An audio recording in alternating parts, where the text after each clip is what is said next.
Hey guys, my name is Mumbles and welcome to another Escape from Tarkov video. Today we're going to go and continue our tutorial series. We are going to go over meds. Now in this game, meds are a little bit more complicated than a lot of games. A lot of meds only do certain things and they won't do other things, so it's a lot to kind of plan for, and planning your raids with your meds is also very important as well. So let's jump right in. If you guys like this video, make sure you guys go drop a like down below. Also comment what you guys liked, what you guys didn't like, what I missed. And also make sure you guys hit the subscribe button to see when new episodes come out or when we do go live. Thank you guys. Let's jump right in to some meds and Escape from Tarkov. So to kind of break down the statuses a little bit more, light bleeding, which takes away 0.8 points of HP every 6 seconds until it is healed with a bandage. Heavy bleeds will take away 0.9 points of HP every 4 seconds until it is treated.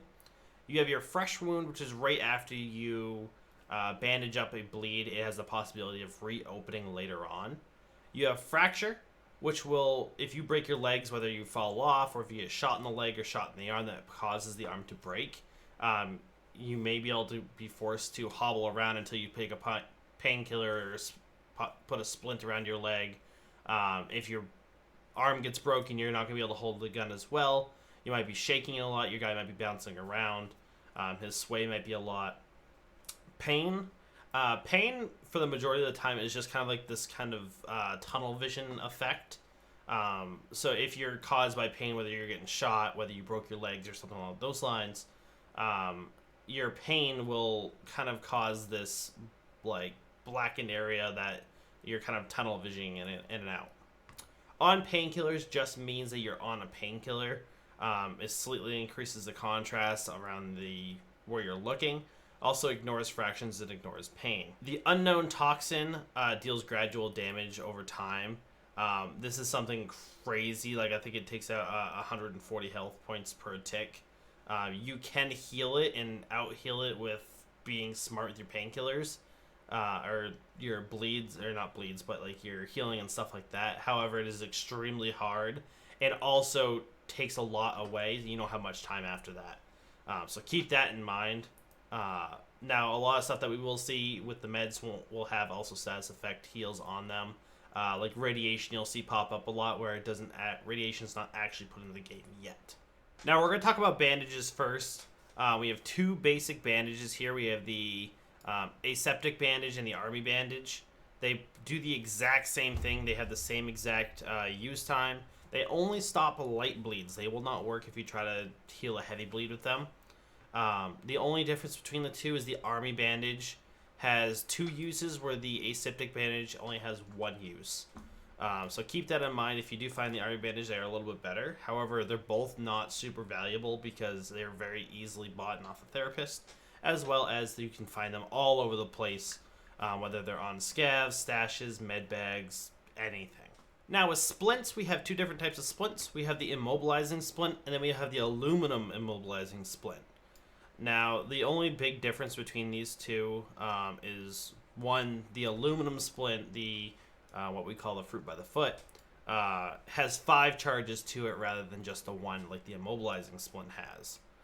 As you can see here, there is no charges here, where the HP resource for this one is 3 out of 5, so it has 5 charges that you can use it. These are very common kind of mid to late game, so these do help with broken limbs. And the other big difference is the regular immobilizing splint has a 5-second use time, where the aluminum one has the 3-second use time, which is pretty big in a combat situation. If you need to quickly heal, you just need to quickly throw on a splint. The immobilizing splint that gives you 2 seconds more could cost you your life. Now, for heavy bleeds, we have 3 devices that we can use to heal heavy bleeds. We have the, I don't even know how to say this, the Smart tourniquet. This is pretty much the most basic one you're going to be able to use for heavy bleeds. This has a 5-second use time. We also have the hemostatic tourniquet cat, which is a pretty much the same thing. It's a 1-use item.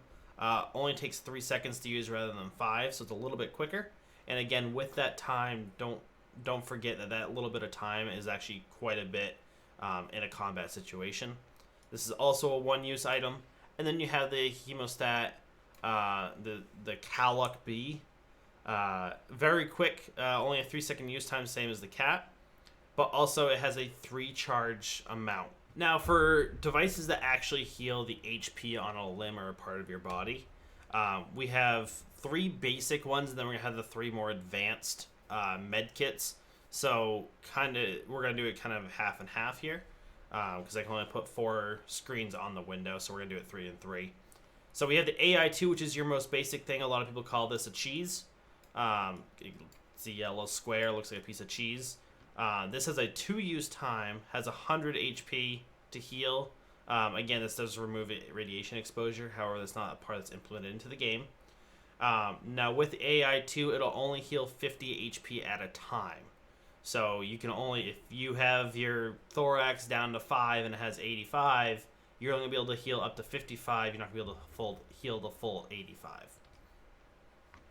You now have your car kit. Your car kit will actually stop a light bleed in addition to just healing the HP. It's not 2 separate actions, it is 1 action. So if you put it on an arm that has 5 left, has a light bleed, it'll heal the light bleed and heal it up to 50 HP as well. This has a use time of 3 seconds and has the HP of 220. So a little bit better than the cheese, however it is a 2x1 square rather than the normal 1x1 square. The IFAC is a 1x1 square item that has 300 HP, stops light bleeds with the cost of 30 HP of the bag, and then also stops heavy bleeds but accounts for 210 out of the 300 HP. So when you heal a heavy bleed or a light bleed, it costs additional HP out of the item because you're doing an action that item isn't necessarily made for. If you have like a hemostat or a tourniquet, I recommend using that and then using like the IFAC to heal so you can maximize the use. The IFAC is a 3-second use time, just like the car kit. Also, again, removes radiation exposure like everything else will. So the IFAC is one of the most useful ones in my opinion. I use this almost every raid if I can, because it's a nice one square item that I can put in my gamma or put in my beta. Or put in my pockets if I need to, that I can hotkey. Alright, so next up are, I guess, more advanced medkit stuff. We have a Salewa, the AFAC, and the big boy, the Grizzly. This is their sizes here. So we have a 2x1, we have the 1x1 AFAC, and then we have a 2x2 Grizzly. Now, a Salewa is probably one of the most common things mid to late wipe. This is something that a lot of people use as a 400 HP not storage, but like usage. Has a 3-second use time. Also stops light bleeds at a cost of 45. So a little bit more than the IFAC. But stops heavy bleeds with less at 175 HP out of the first aid kit. So this is one of my use items. I bring this into almost every raid. This is one of those items I always bring. Your pouch here, your gamma container, your beta, your alpha, what do you have? Your epsilon or kappa if you've got the kappa case. You have your AFAC, which is the most recent, I guess, medical item in the game. This is a 1x1, again, has 400 HP like the Salewa, has a 3-second use time, has a 30 HP cost for light bleeds, just like the IFAC, so it is less than the Salewa. And also only costs 170 for heavy bleeds, so it is 5 less than the Salewa as well. You also remove radiation exposure where the Salewa doesn't look like it's going to when that feature is put into the game. My guess is that feature will be put in the game sometime soon, but when that comes, we'll talk about that later on in a patch notes video. Again, the AFAC super useful. It's a 1x1 square, so saves you a little bit of space in your stash. As well as we now have our big boy, the Grizzly kit. Now, the Grizzly kit is the biggest med case, does absolutely everything. HP source 1800, so it has a lot more usage to it. The use time is a little bit long with the 5 seconds, so you kind of sacrifice the time with the amount of health you can heal with it. Stops light bleeds at a 40 HP cost, so more than the AFAC or IFAC, and less than the Salewa. You have your heavy bleeds, which only costs 130, so it's actually less than everything. It costs way less. You can also remove fractures with this at a cost of 50 HP of it, and then also removes contusion, which is just if you get flashbanged or something along those lines, you can actually get rid of that effect with the Grizzly.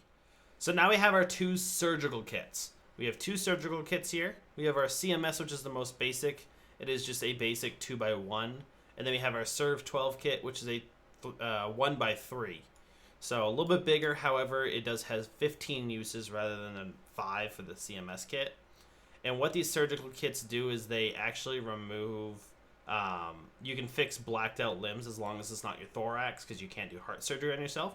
And you can't do it on your head because you obviously can't do brain surgery in the field. So you can fix any other black limb with these. It does take away part of the health of the item. So if you heal your arm from 60, I think it goes down to 47.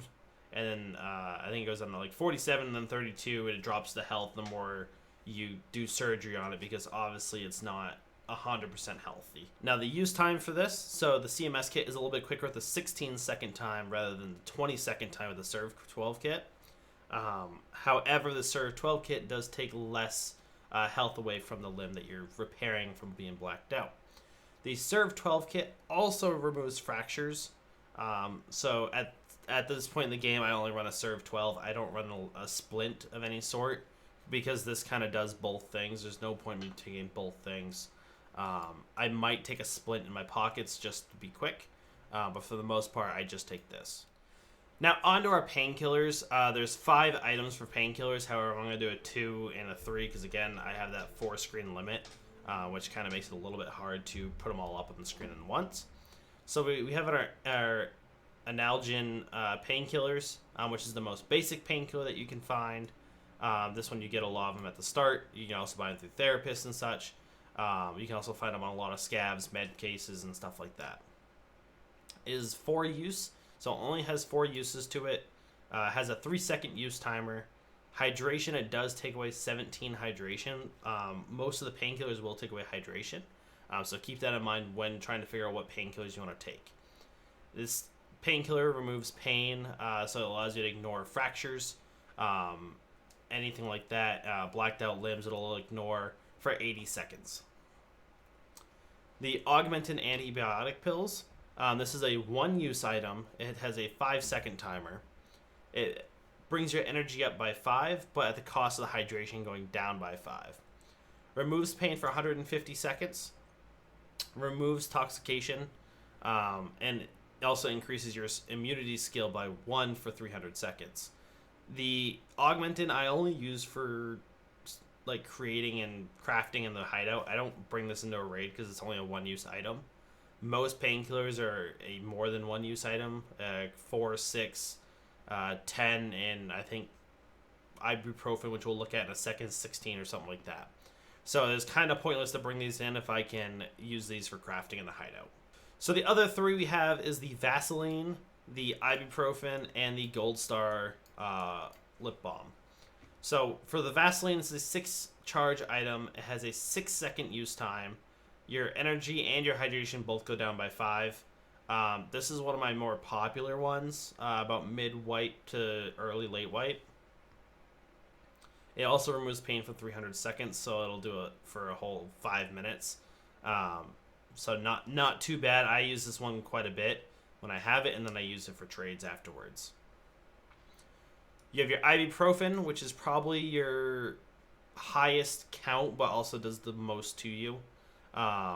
Your hydration goes down by 15.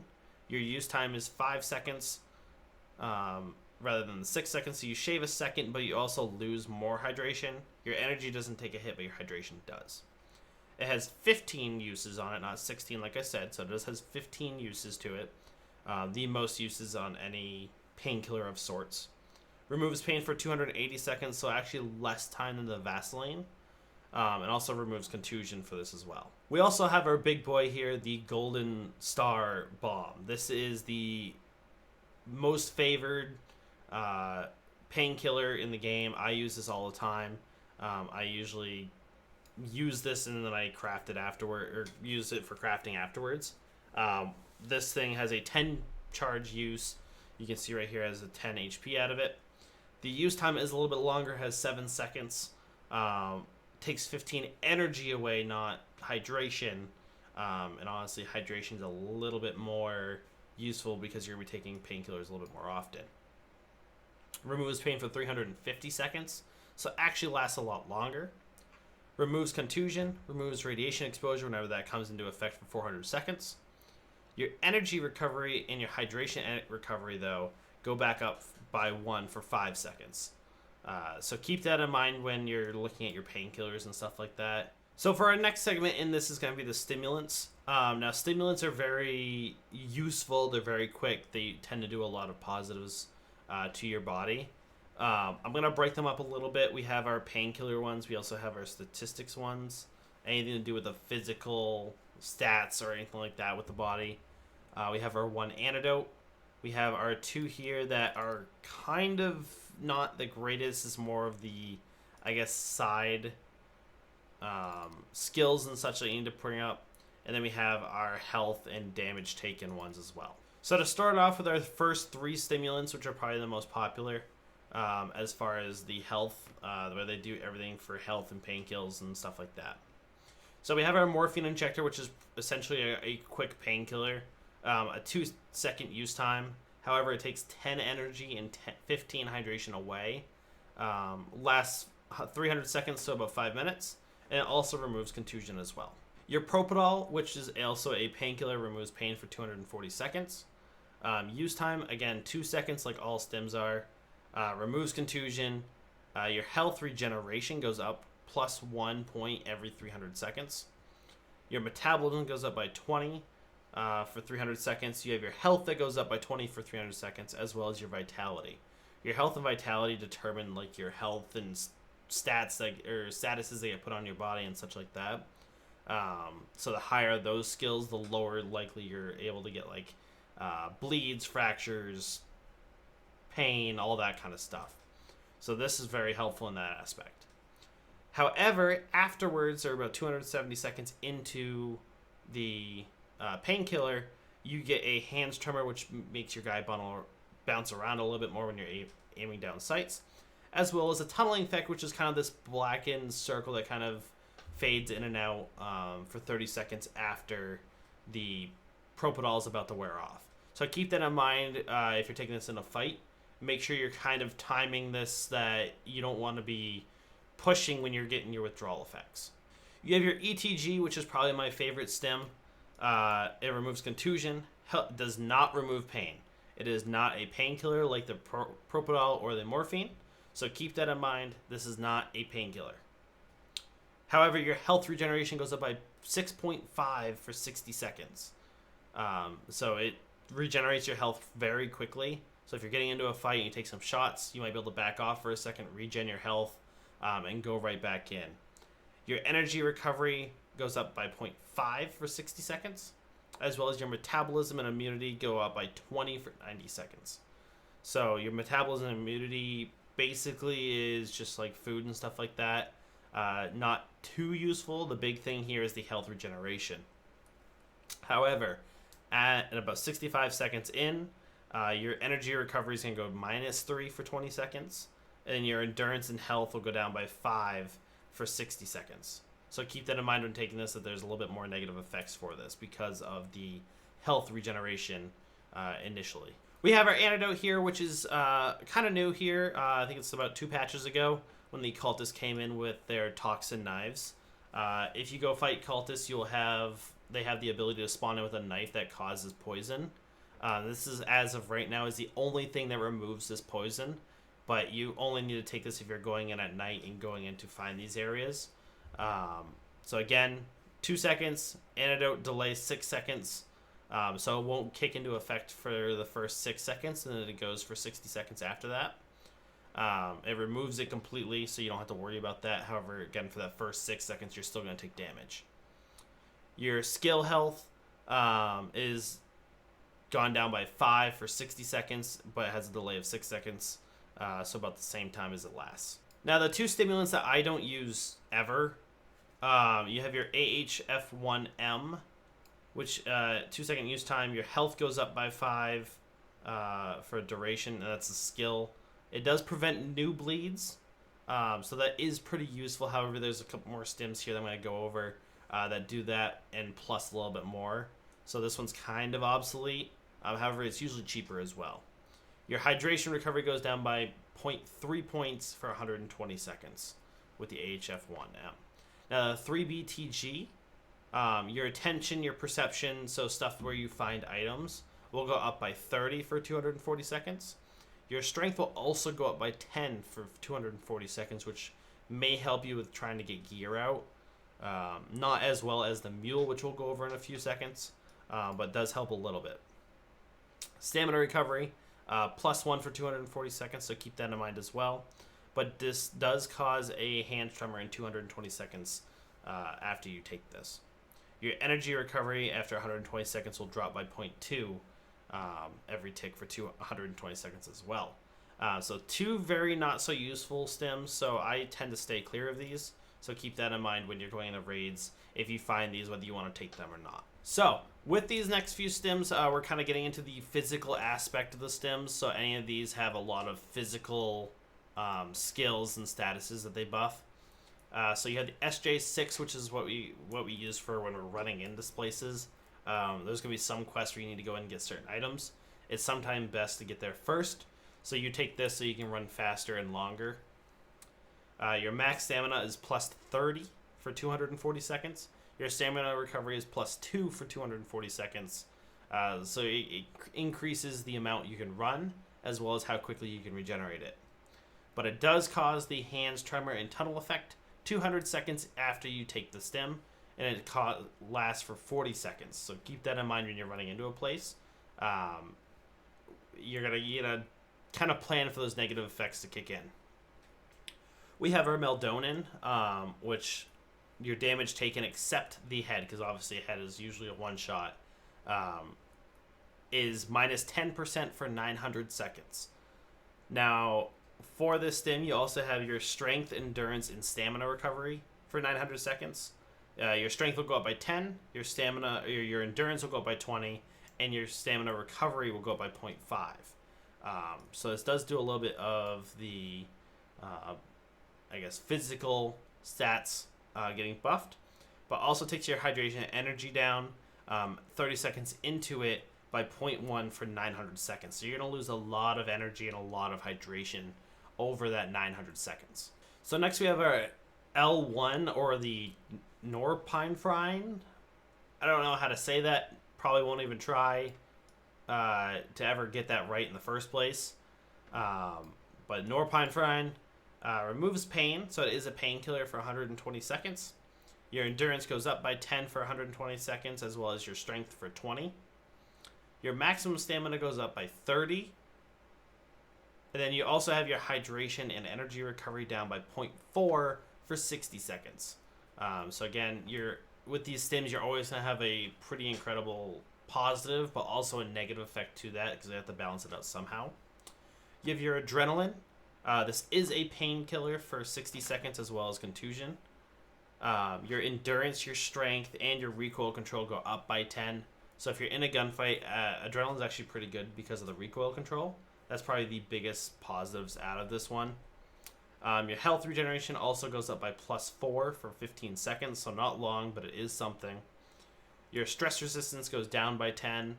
Your hydration and energy recovery, again, go down by 1 and 0.8 for 30 seconds.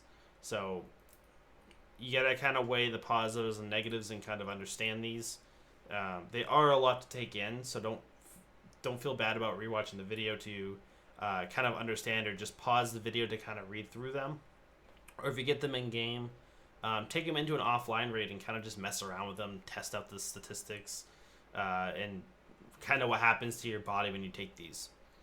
The SJ1, so again, your endurance, your strength, and your stress resistance go up by 20 for 180 seconds, but your energy and hydration will go down by 0.2 and 0.3 for 200 seconds, 100 seconds after you take it. So the last two we have here is Zagustin and the P22. So the Zagustin stops light bleeds and heavy bleeds for 180 seconds. So if you get into a gunfight and you had that chance to get a light bleed or a heavy bleed, it's not going to do it while you have the Zagustin put in place. Your vitality goes up by 20. So again, with those statuses like fractures, pain, all that kind of stuff. Your metabolism does go down by 5 for 180 seconds. Again, it prevents new bleeds for 180 seconds, like it says up here, stops late and heavy bleeds.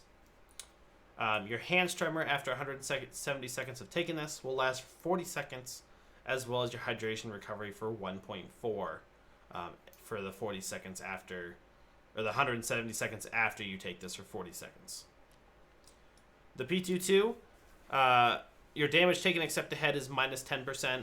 So any damage to your lower extremities or your torso will take less damage. Again, a headshot is a headshot, so it only takes one.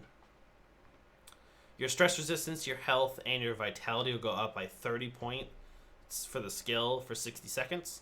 And your endurance and stamina recovery will go down by 10 and 0.8 for 60 seconds after the 65 seconds you take it. So there is some significant, I guess, stamina and endurance negatives to the P22. So it's not super used except when you're in a time where you need to take less damage, but also be ready to heal. Now, one thing I do want to point out is there is some items in this game that may seem like they're actual meds when they're not. And one of the most common ones is the pile of meds. The pile of meds is not a med at all. So when you pick this up, don't expect it to stop bleeds, even though it has a bandage in it, or stop some pain because it has a syringe or a painkiller in it. Keep this in mind, this is not a med at all. Even though it says a pile of meds, there is no use for it. It does not count for a painkiller or a bandage or healing you. So don't get confused with the pile of meds to any other of the meds. Keep that in mind when you're going around and picking up loot. This is not a med. I tried to do this so many times when I first started the game, right-clicking it, wondering why there was no use. I thought it was a bug. This is not a painkiller. You cannot use it. So keep that in mind when you're playing Tarkov for the first couple times. This is not a med. Thank you guys for watching this episode of Meds for Escape from Tarkov. Meds are very complicated in this game. I know I probably didn't explain some of them the greatest. The best thing is to go into an offline raid with scavs, get shot at a couple times, back off and kind of test each med as well. You can kind of get a perspective of what you're looking for in the meds in the situation. The biggest thing is just making sure you have something that heals your HP, something that will stop bleeds, light and heavy, or something that will stop fractures. And I also take a painkiller in all time. So keep that in mind. You always want to keep a variety of meds on you. Just in case you get injured, you want to be able to take care of any injury that happens. That's why looking into these medkits that will, I guess, take place in doing multiple things at once. So, thank you guys so much for watching today. Make sure you drop a like, comment, subscribe, and hit the bell so you need to go live. I do go live, if not every day, about every other day. I don't really have a set schedule yet because my work schedule is changing all the time. But I do look forward to streams and seeing you guys there. Thank you guys so much for the support. Make sure you, again, drop a like, comment, subscribe, and hit the bell so you guys can see when the next videos do come out. Thank you guys so much for watching. Have a good night. Goodbye. Deuces.